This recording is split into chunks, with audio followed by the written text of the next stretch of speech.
Avec une spatule, tu mets la spatule, tu retournes tous les tas et comme ça tu dois ranger les clés. Donc l'idée c'est que les élèves écrivent en algorithmique dans un langage naturel qui permet d'écrire les clés. Donc ça c'est l'activité qu'on a. Cet algorithme il est comment? C'est un algorithme très simple. Non, là c'est vraiment l'introduction, elle veut juste l'écrire, mettre la clé, la spatule en bas de la plus grande clé, retourne-le. C'est un schème en fait. C'est déjà. Parce que pour que ce soit un algorithme, il faut que ce soit décidable. Et ça peut-être pas toujours. Si c'est décidable toujours, on arrive à trouver les choses de manière certaine, à ordonner les crêpes de manière certaine, on arrive? Oui, on arrive. Bon, il veut que ce soit quelque chose de général, que tu peux créer n'importe quel tas de crêpes, n'importe quelle position, n'importe comment. Donc c'est les retourner en commençant par la plus grande, c'est ça? Oui, il faut faire l'ordre, comme on dit, décroissant. Donc l'algorithme, ça porte sur le croissant décroissant. Un peu, mais aussi dans l'idée des répétitions, combien de fois j'ai fait, combien de... Il y a plusieurs... Donc les gestes aussi. Il y a les gestes. Parce que le concept de schème, il vient de l'analyse des gestes. Hein? Le schème, c'est une organisation de l'activité en situation. Les algorithmes sont des schèmes, mais tous les schèmes ne sont pas des algorithmes. Hein? Il y a des schèmes qui sont des algorithmes et des schèmes qui ne sont pas des algorithmes. Et alors, dans le geste, par exemple, il n'y a pas beaucoup d'algorithmes, à proprement parler. Sauter en hauteur, il n'y a pas d'algorithme pour sauter en hauteur. Danser le tango, il n'y a pas d'algorithme. Et pourtant, c'est une organisation de l'activité. Hein? C'est intéressante et qu'on peut analyser. Mais c'est vrai que ce n'est pas vraiment des algorithmes. Donc ça, c'est très important de savoir sur quoi porte l'algorithme. C'est-à-dire sur quoi porte le caractère décidable de l'activité. Hein? Ça, c'est très important. Dans mon cas là... J'aurais inventé ce système en disant, ça sera difficile. Non seulement c'est difficile, mais c'est impossible. Même les adultes.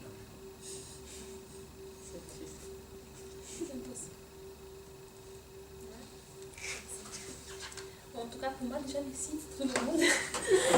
C'est déjà beaucoup de questions qui ont été mises en pause, qui sont très, très intéressantes. Le problème, c'est que ça complique la vie. Sur le contenu, comment nous pouvons mettre les contenus didactiques? Non, les contenus mathématiques, mais les contenus didactiques. Par exemple, les théories des champs conceptuels.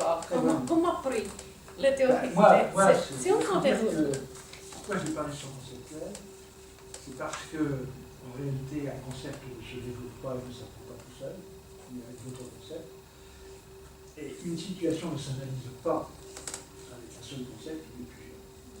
Donc si je ne prends pas un objet un peu plus compliqué qu'un concept, je n'arrive plus à comprendre. C'est ça la base. Alors, c'est vrai que c'est plus facile.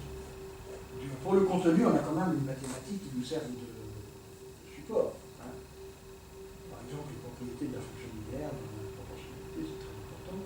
Même s'il y a une fonction linéaire, trilinéaire, etc. Et même s'il y a des opérations complexes dessus. Parce qu'il y a quand même une référence mathématique qui nous sert, même s'il faut changer, même s'il faut élargir la référence du mathématicien professionnel. Parfois, il n'est pas d'accord, il fait autre chose. Mais elle pense... C'est pas de l'orchestration, c'est de l'improvisation.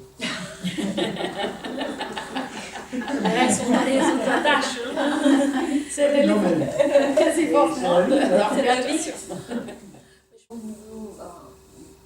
ne sais pas si je suis correcte, mais je pense qu'il y a des chaînes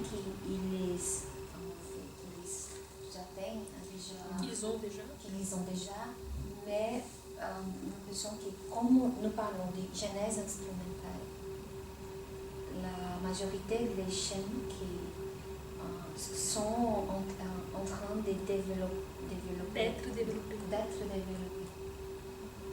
Et je ne sais pas si... Ça s'appelle chaîne aussi? Je ne sais pas. Vous entendez? Oui, un chêne. La chaîne d'erreur, c'est encore la chaîne. Oui, là, j'ai compris la question. C'est ouais, j'ai compris. C'est la Même quand on fait une erreur, on le fait. Alors, c'est très intéressant d'analyser les erreurs, parce que, en général, les erreurs, elles ne sont pas toutes au même niveau, il y en a qui sont franchement aberrantes, et qui sont pas plus interprétées, sauf par des erreurs, des choses comme ça. Et puis, il y a des chaînes qui représentent une certaine compréhension partielle et non opératoire en définitive, mais quand même intéressante, intelligente. Par exemple, moi j'ai vu dans les problèmes de proportionnalité, des enfants utiliser la différence entre deux grandeurs de même nature, alors qu'ils auraient dû chercher le rapport. Alors, chercher une différence entre un rapport, c'est pas opératoire. Mais chercher la différence, c'était comparer deux grandeurs de même nature. Ah, ça c'était déjà plus opératoire. Parce que quand on cherche les différences entre des objets, des grandeurs de nature différentes, ça n'a pas de sens de chercher les différences.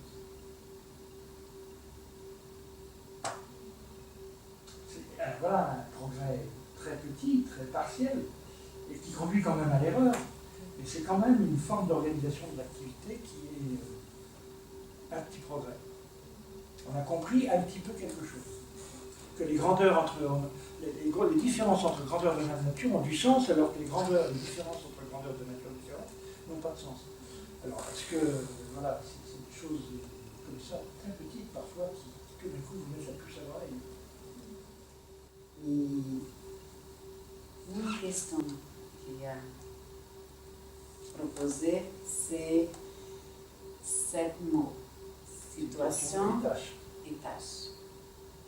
Je comprends que pour lire votre texte, je comprends que la situation, c'est un couple avec le chien. Oui. Et les tâches, c'est une activité que l'institution a posée pour les professeurs, pour les élèves. Je pense que c'est... Oui, ça peut être ça. Mais en fait, moi, je regrette d'avoir utilisé le mot tâche à une certaine période, parce que je n'avais pas moi-même suffisamment bien compris qu'en fait, la notion de situation est plus complète, plus intéressante même que la notion de tâche. Par tâche, je voulais dire quelque chose qui demande une opération de pensée relativement précise. Mais il y a aussi toute la psychologie du travail qui me disait à ce moment-là qu'en psychologie du travail, on utilisait des critères un petit peu d'ordre sociologique. Hein. C'est-à-dire, il y a, dans la fabrication dans une usine, il y a un certain nombre de tâches compartimentées, même sur la même chaîne. Tel ouvrier fait telle tâche, tel autre ouvrier fait telle tâche. Celui-là, il met un boulon et celui-là le serre.